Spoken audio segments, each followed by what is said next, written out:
Ils ne respectent pas celui qui reste, ni celui qui pardonne, ni celui qui explique, ni celui qui donne encore et encore des chances, en espérant qu'un jour on reconnaîtra enfin sa valeur.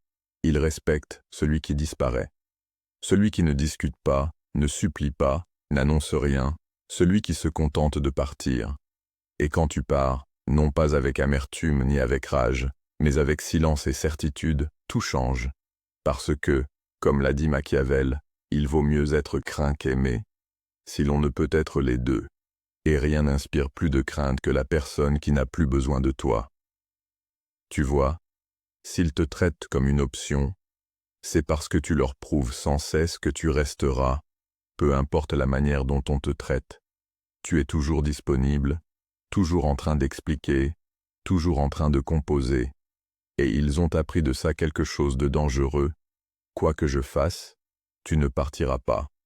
Alors ils testent, ils se retirent, ils manquent de respect, eux. Ils remplacent, ils provoquent, et chaque fois que tu restes, tu leur confirmes qu'ils ont raison. Soyons clairs, ils ne sont pas confus, ils ne sont pas immatures, ils ne sont pas mauvais en communication. Ils savent exactement ce qu'ils font.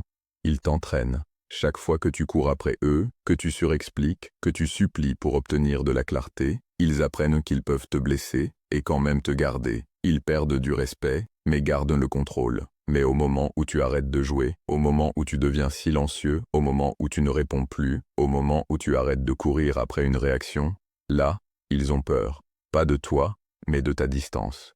Parce que tu as brisé le schéma. Tu as fait la seule chose à laquelle ils ne s'attendaient pas.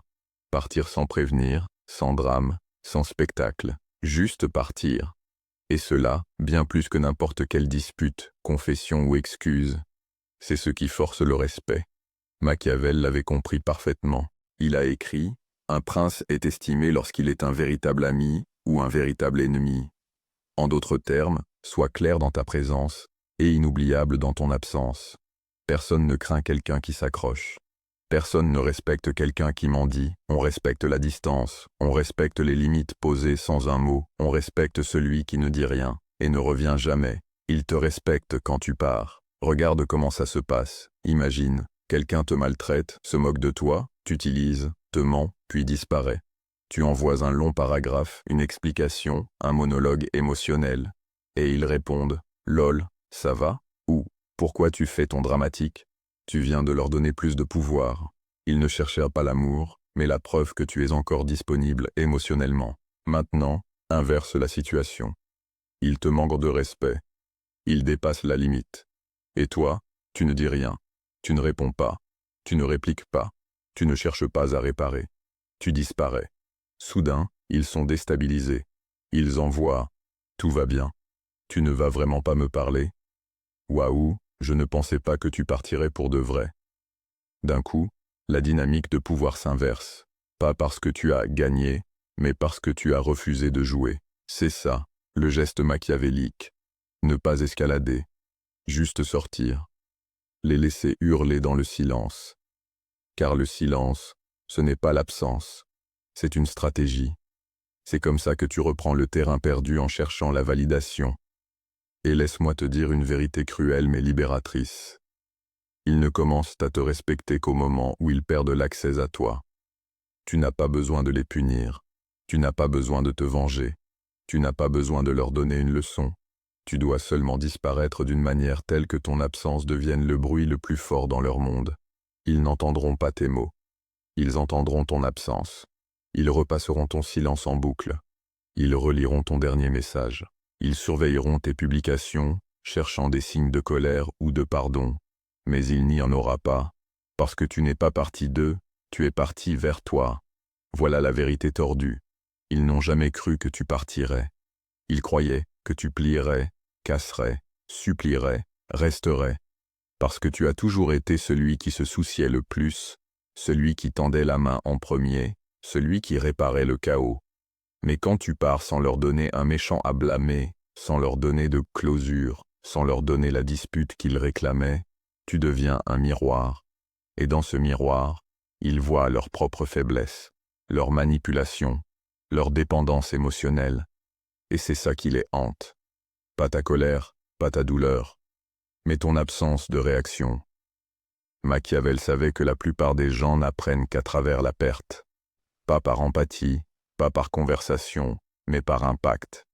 Il a écrit « Il est nécessaire pour un prince d'apprendre à ne pas être bon. » Ça paraît froid, mais c'est vrai, parce qu'être bon, toujours disponible, pardonner, rester doux face au manque de respect répété, ce n'est pas une vertu, c'est un suicide émotionnel. Il n'y a rien de noble à rester là où ta valeur est négociée. Il n'y a rien de fort à aimer quelqu'un qui ne respecte que le silence. Tu n'es pas loyal, tu as juste peur de partir. Parlons de ce que signifie vraiment partir. Ça ne veut pas dire bloquer dramatiquement, ça ne veut pas dire publier des citations mystérieuses, ça ne veut pas dire faire semblant de ne pas t'en soucier tout en espionnant leur story. Partir, c'est un basculement intérieur. Tu arrêtes de t'expliquer, tu arrêtes de trouver des excuses à leur comportement, tu arrêtes de te dire qu'ils changeront un jour, et tu acceptes qu'ils ne changeront pas, parce qu'ils n'ont jamais eu besoin de changer.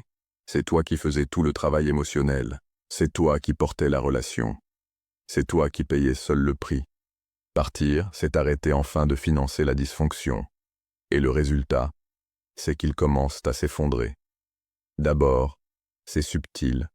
Un like sur ta publication, un petit texto, un compliment soudain. Ils font semblant que c'est rien. Mais non. Ils pêchent. Ils testent. Ils espèrent. Parce que tu es devenu rare. Et ce qui est rare devient sacré, mais seulement quand c'est perdu. Là, tu seras tenté de répondre, d'expliquer, de leur montrer ce qu'ils ont perdu, mais ne le fais pas. Parce que dès que tu engages, tu confirmes une chose.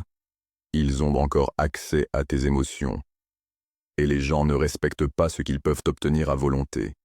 Ils respectent ce qu'ils devaient mériter et qu'ils ont perdu. Ceux qui t'aimaient vraiment auraient changé quand tu étais encore là. Mais ceux qui ne te respectent qu'après ton départ, eux, n'ont jamais valorisé ta présence. Ils n'ont fait que craindre ton absence. Et ça, ce n'est pas de l'amour. C'est de la panique de contrôle. Ils ne regrettent pas toi. Ils regrettent la version d'eux-mêmes qui se sentait puissante tant que tu étais disponible. Machiavel aurait qualifié ton silence de manœuvre politique, pas mesquine, pas émotionnelle, stratégique. Tu ne réagis plus, tu ne prouves plus, tu n'es plus en train d'auditionner pour prouver ta valeur. Tu gouvernes. Et ton premier acte de pouvoir, c'est d'être parti, sans avoir besoin d'être poursuivi. Et maintenant, tu n'es plus le désespéré. Tu es le mystère, l'absence, le fantôme qu'ils ne peuvent pas décoder. Ils sont immatures. Ils font ça juste pour attirer l'attention. Mais au fond, ils savent que tu es parti parce qu'ils ont échoué à te garder. Tu es parti parce que rester plus longtemps aurait été une trahison envers toi-même. Et c'est ça qui brûle le plus. Pas ton silence, mais la raison derrière ton silence. Voici ce que tu remarqueras ensuite. Les gens vont commencer à refléter ta distance. Ils feront semblant de ne pas s'en soucier. Ils agiront comme si ça ne les atteignait pas. Ils imiteront ton énergie. Mais c'est faux.